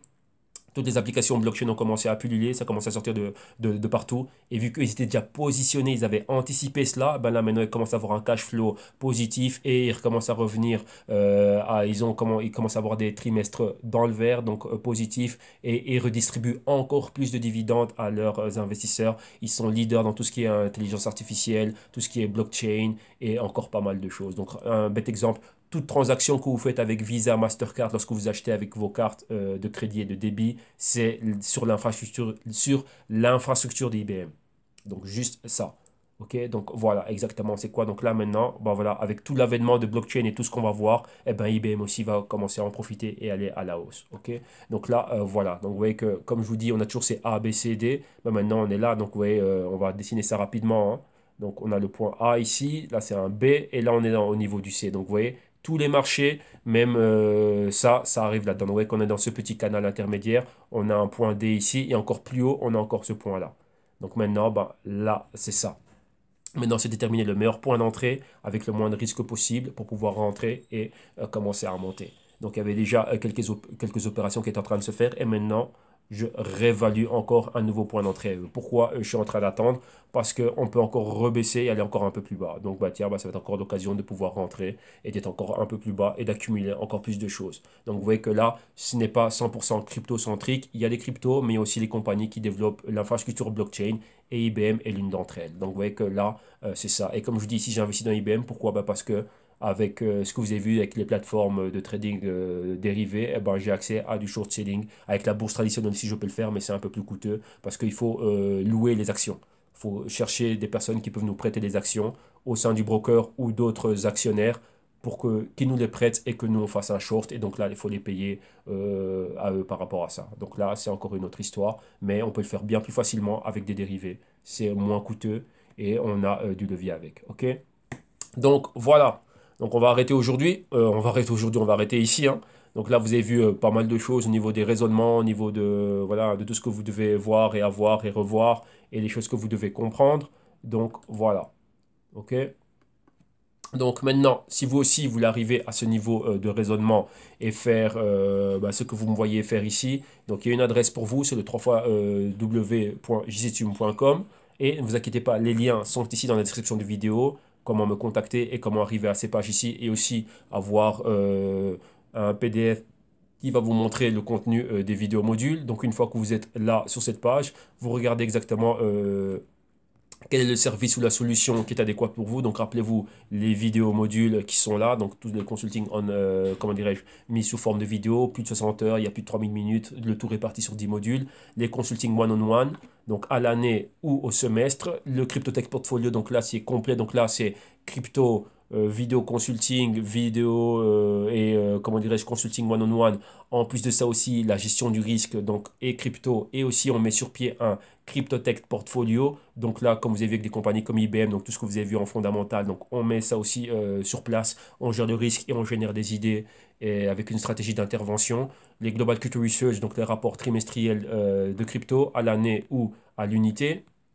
Et bien sûr, ben, les consulting one-on-one à la carte téléphonique, 1 heure, 2 heures et 5 heures. Et aussi ben, l'analyse d'actifs. Donc ici, vous avez juste besoin d'une analyse d'un actif en particulier. Ben, par actif, c'est moins de 75 euros. Et un prix ici pour les 10 actifs. Donc là, vous venez, on fait un rapport, une vidéo explicative et on vous envoie le tous. Et bien sûr, on vous envoie le tout. Et en plus de ça, vous avez aussi accès à un appel s'il faut vous l'expliquer ou bien faire une vidéoconférence. Ben, c'est compris dans le prix directement. Donc, dès que vous trouvez chaussures à votre pied, vous cliquez sur le Buy Now. Comme vous avez vu ici, c'est vraiment pour vous permettre d'apprendre tout ceci. Donc, le raisonnement, l'approche de marché, savoir comment on fait une analyse fondamentale. Donc, tout ce que vous avez vu dans les feuilles de calcul, comment mettre sur pied une feuille de calcul, l'analyse technique, donc tout ce que vous voyez faire au niveau technique et tout cela, gestion du risque, tout ça, bah, tout ça, vous l'avez dedans. Donc, ça, c'est pour apprendre vous-même à votre propre discrétion. Donc, si c'est ça ce dont vous avez besoin, vous remplissez vos informations. Rappelez-vous, PayPal vous permet de payer avec un compte PayPal. Si vous n'en avez pas, l'infrastructure PayPal permet aussi de payer directement sans avoir un compte PayPal, mais en utilisant votre carte de crédit ou de débit. Vous rentrez vos numéros, numéro de téléphone portable ici, une adresse email, de préférence l'adresse email @gmail.com. Pourquoi? Pour vous partager les feuilles de calcul que vous avez vues, les Google Docs et ainsi de suite. Mais rappelez-vous que et les PDF et les vidéos modules, les feuilles de calcul et autre chose, ça ce ne sont que pour ceux qui sont en consulting privé parce que, et principalement ceux qui ont les cryptotech portfolio. Pourquoi? Parce que ce sont des outils qui doivent comprendre et avec lesquels on génère nos idées. Donc une fois que ça c'est fait, vous achetez la chose. Ah oui, encore une autre chose. Pour tous ceux qui n'ont pas de PayPal ou qui rencontreraient des problèmes via l'infrastructure de PayPal, il y a ici un autre lien, donc service solution via l'espace en ligne. En cliquant ici, vous êtes redirigé à cette page ici, donc un tictail.com personnalisé, qui est juste un espace de vente où vous avez accès aux mêmes services et aux mêmes solutions. Et ici, vous pouvez payer directement avec une carte de crédit ou de débit. Donc là, pour ceux qui n'ont pas de PayPal ou quoi que ce soit, donc là, vous venez directement, vous sélectionnez le produit, vous l'achetez, vous regardez que tout est bien OK, vous finalisez comment dirais-je, la commande. Ne vous inquiétez pas pour la langue, tout ça c'est traduit directement vu que moi je regarde à partir de l'Espagne. Et ici, vous rentrez vos informations, il n'y a pas de livraison payée vu que c'est du streaming. Et vous, dans les, comment dirais-je, au niveau du courrier électronique, vous introduisez un courrier @gmail.com. Et là, vous pouvez effectuer le paiement visa, carte de crédit, débit, Visa, Mastercard et ainsi de suite. Et donc là, comme ça, vous avez accès au matériel et vous pouvez commencer votre apprentissage sans aucun problème. Ok, donc là, voir tout ce que vous me voyez faire ici au quotidien. Donc voilà, vous avez vu aussi ce qu'il y a au niveau des fondamentaux, du technique, quantitatif, ainsi de suite, apprendre à faire tout ça. Et donc là, ce sont des outils qui vont vous permettre d'aller de l'avant. Rappelez-vous, ce que j'utilise, c'est parce que c'est quoi? C'est en rapport avec mon système et avec ma stratégie. Donc il y a une utilité dans ce que je suis en train de faire. Donc si vous estimez que ce n'est pas pour vous, eh ben, ce n'est pas pour vous. Vous voyez que tout le monde a ce qu'il a à faire, mais l'apprentissage, il est là et ce sont des outils. Donc tout le monde utilise les outils qu'il a pour faire ce qu'il a à faire. Ok? Donc comme on dit, tous les chemins mènent à Rome. Le but c'est quoi? C'est quoi Rome ici? Rome, c'est générer des gains de manière consistante avec votre trading ou vos investissements. Tout simplement, c'est ça. Donc là, vous utilisez ce que vous voulez. Donc vous pouvez regarder les astres. Si en regardant les astres, vous arrivez à déterminer qu'est-ce qu'il vous faut acheter et qu'est-ce qu'il faut vendre, quand rentrer et quand sortir, eh ben c'est parfait. Ouais, donc c'est ça. Ok? Donc voilà, c'était une longue émission aujourd'hui. On a profité aussi pour faire une classe. Donc là, voilà, donc j'ai pris l'heure que j'ai à prendre pour vous. Maintenant, je dois retourner aux fondamentaux et à mes analyses et à tout ce que je suis en train de faire. Donc voilà, excellent mercredi à vous. Et on se retrouve demain jeudi pour encore un autre crypto trading. Ok? Excellente journée. Bye bye.